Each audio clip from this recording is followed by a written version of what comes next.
Hai, Assalamualaikum warahmatullahi wabarakatuh dan selamat sejahtera. Bertemu lagi kita dalam channel Cikgu Zab.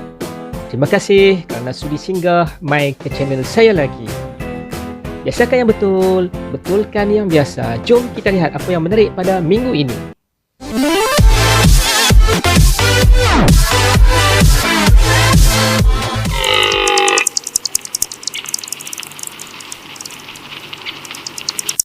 Bertemu kita lagi sekali. Okey, kali ini saya nak membincangkan tentang bunyi-bunyian dan penggunaan perkataan bunyi binatang dalam penggunaan bahasa Melayu yang betul.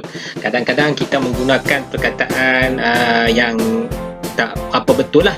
Contohnya macam kita kata masuk kandang kambing mengembek, masuk kandang abau mengembu ke mengapa. Jadi susah kan perkataan-perkataan ni. Itu kadang untuk peribahasa mungkin ada perkataan-perkataan yang sesuai untuk bunyi-bunyian binatang tersebut. Jadi hari ini saya nak berkongsi dengan anda semua berkenaan dengan bunyi binatang yang digunakan dalam bahasa Melayu. Okey, kita tengok sama-sama macam mana binatang-binatang tersebut bunyi. Okey, nanti kita tengok.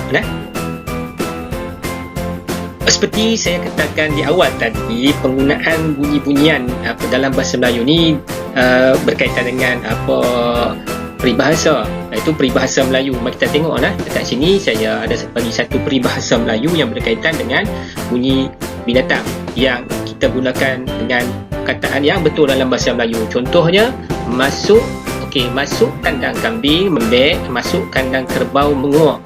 Ini peribahasa. Masuk kandang kambing mengembek, masuk kandang kerbau menguak. Bagaimana dengan perkataan lain? Kalau orang kata masuk kandang harimau, nak buat apa? Mengaum ke? Masuk kandang lembu nak mengembu ke? Jadi hari ini kita nak tengok perkataan-perkataan yang sesuai. Dia bukan semua bahasa atau bunyi binatang itu kita boleh gunakan untuk peribahasa kan. Jadi kita tengok perkataan-perkataan yang sesuai atau bunyi-bunyian yang sesuai dengan binatang-binatang tersebut untuk kita gunakan dalam bahasa Melayu. Kita tengok perkataan yang apa yang dikatakan dengan bunyi binatang yang sesuai dalam penggunaan bahasa Melayu. Kita tengok nanti.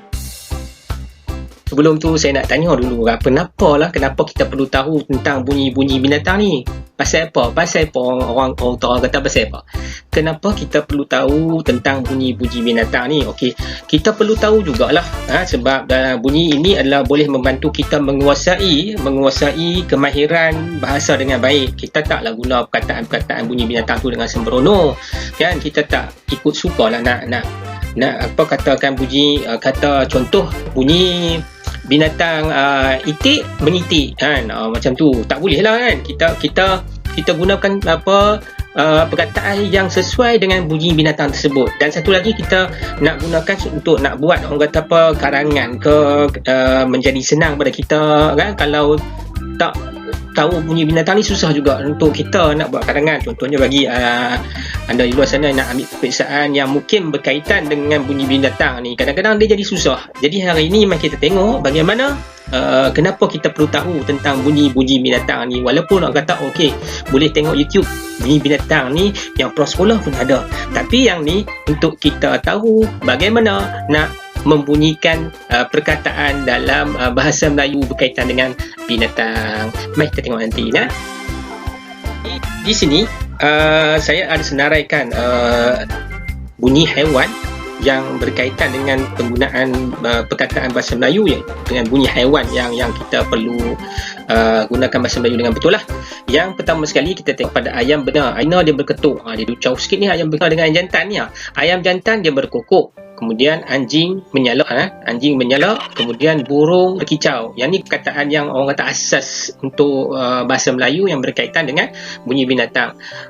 Beruang menderam. Macam mana menderam bunyi beruang ni Dan cengkerik mengilai. Lama ni kita dengar kata cengkerik ni bunyi cengkerik, tapi sebenarnya bunyi cengkerik ini dia mengilai. Mengilai ni biasa kita kata biasanya dengan hantu lah kan. Kemudian monyet mengerih. Monyet mengerih, baru kita tahu monyet ni mengerih. Dalam bahasa Melayu dia menggunakan perkataan mengerih. Okey, kita tengok yang seterusnya nanti. Baik, seterusnya nyamuk. Nyamuk ni kalau duk main tepi telinga kita masa kita nak tidur ataupun kita pergi berkemah lah kat mana-mana, pergi duk tepi pantai ke kat mana-mana kan. Saat dia main duk tepi telinga kita, jadi berdengung dia bunyi. Ini nyamuk ni, nyamuk. Nyamuk itu berdengung. Okey. Kemudian lembu, dia melenguh. Lembu. Melenguh noh, dia tak melembu. Lembu bukan melembu. Kemudian kucing dia miau. Kucing dia mengaum. Tikus berdecit. Dia lari berdecit-decit kan. Kemudian ular berketur. Ni biasa kalau kita biasa dengan ular tu dia berketur tu bahaya lah. Kemudian kambing mengembek. Ni orang Melayu ataupun bahasa Melayu kata kambing mengembek. Jadi masukkan yang kambing mengembek, masukkan itik mengakak. Nampak? Itik orang tak kata mengitik, dia panggil mengakak. Kenapa? Sebab itik bunyi kak kot. Sebab tu dia panggil mengakak, dia tak panggil mengitik nah. Mengitik dia tak panggil mengitik, dia panggil mengakak. Jadi kita tahu hari ni bahawa itik dia tak kata mengitik, dia panggil mengakak. Baiklah, untuk burung merpati dalam bahasa Melayu dia panggil berdekut. Berdekut. Kita dah nampak burung merpati banyak kan, dia bunyi macam dia berdekut lah tu. Kemudian gagak yang kita selalu jumpa tepi pantai tu, dia menggauk, ataupun kalau kita tengok dalam cerita kapal itu dia bunyi itu ialah menggauk. Kalau nak bunyi pun saya tak berapa nak pandai. Kemudian rusa berdengking. Rusa dia ada bunyi tau, bunyi dia berdengking. Okey, dalam bahasa Melayu dia panggil berdengking. Kemudian kuda meringkik. Kuda meringkik tu kita biasa dengar kuda meringkik tu macam mana. Kemudian katak. Katak ni biasa kita duk dengar kan, tapi dalam bahasa Melayu penggunaan bunyi bagi katak ialah berdengkang. Tak tahulah, saya tak pasti, tapi memang saya cari dalam apa maksud bunyi katak ni, dalam ni banyakkan dia bunyi berdengkang. Kemudian harimau ni biasalah kita gunakan dalam bahasa Melayu sebab kita selalu jumpa kan kataan mengaum ni. Kemudian gajah. Gajah ni selalu kita dengar dia bunyi bertempik. Okey, bertempik. Kemudian serigala dia meraung. Pasal apa serigala ni duk meraung tak tahu dah, hilang satu kau duk cari satu kau tak tahulah meraung. Kemudian terkukur ke mabuk ke, terkukur dia berkukur. Okey, kur itu terkukur. Okey, itulah sedikit bunyi binatang yang digunakan dalam orang kata apa, penggunaan kata bahasa Melayu yang betul. Jadi sama-sama lah kita tahu hari ni dan sama-sama kita gunakan perkataan-perkataan ni lah.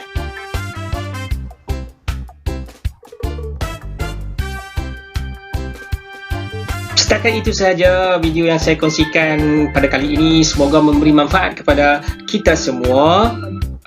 Dan terima kasih kerana sudi singgah sekali lagi ke channel Cikgu Zak. Okey, sudi-sudilah untuk subscribe, like dan share video saya kali ini. Dan semoga orang kata apa, memberi sedikit kebaikan kepada kita semua dalam mempelajari bahasa Melayu.